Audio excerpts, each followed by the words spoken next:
The country's rice stockpile is good to last another 40 days. But then to ensure a good amount of buffer stock, a rice importation deal is in order to the tune of 1,300,000 metric tons. Our Kenneth Paciente sums up the details of the agricultural sectoral meeting at the palace earlier today. Following the whip of Typhoon Egay, the government assures a sufficient of rice in the country right now and the near future.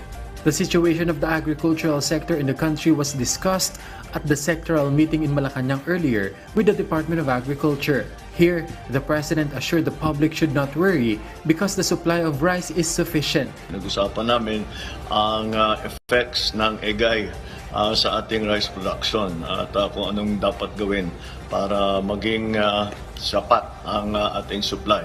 Mukha naman, sa ngayon, the supply is okay. Yun lamang ay yung mga inputs pa rin ng agricultural inputs ay tinitignan natin na mabuti para tiyakin na hindi naman masyadong tataas ang presyo ng bigas.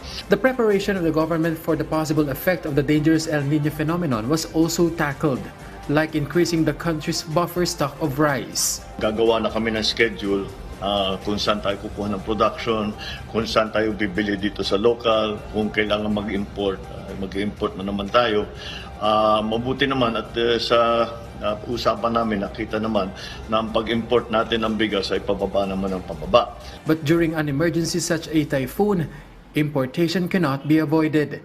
Therefore, the government is looking at the possible importation of 1.3 million metric tons of rice. What we're going to be doing is to really encourage the private sector to get this in. No, I think the president will really have to do some discussions, consultations with the private sector, so that for them to help us. I think we really need the help of the private sector in situations like this.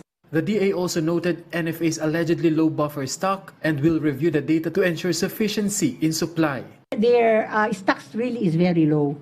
We really need to beef up their stocks, and there are some ways by which we have identified also for them to help them beef up their stocks. The DA said the cost of damage to agriculture is more than 1 billion pesos, but the government assured affected farmers support or help is on its way. Baka maging alternative yung livestock raising na muna kung hindi nakapag-ani yung magsasaka. Kaya ito yung mga scheme ng ginagawa natin.